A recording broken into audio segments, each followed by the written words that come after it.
জুমার রাত চলতেছে না, কালকে জুমার দিন। জুমার দিন একটা সূরা পড়তে হয়, সূরাটার নাম কি?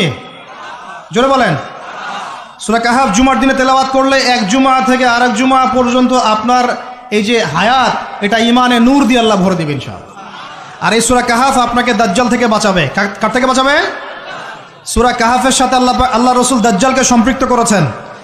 সূরা কাহাফ ছাড়া অন্য কোনো সূরার কথা বলা হয়নি। সূরা কাহাফ আপনাকে দাজ্জাল থেকে বাঁচাবে ইনশাআল্লাহ। এই সূরার মধ্যেই আছে হকের সংজ্ঞা। কিসের সংজ্ঞা?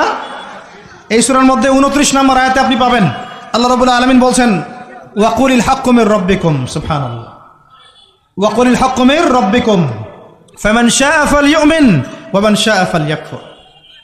হে মুমিন মুসলমান শোনো, হক সত্য সেটাই যা তোমার রবের পক্ষ থেকে নাজিল হয়। সুবহানাল্লাহ।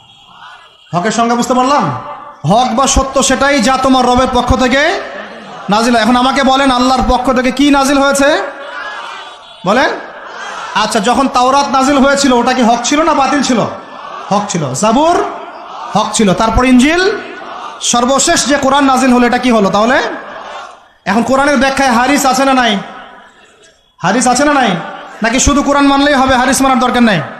এরকমও তো দল আছে আমাদের দেশে।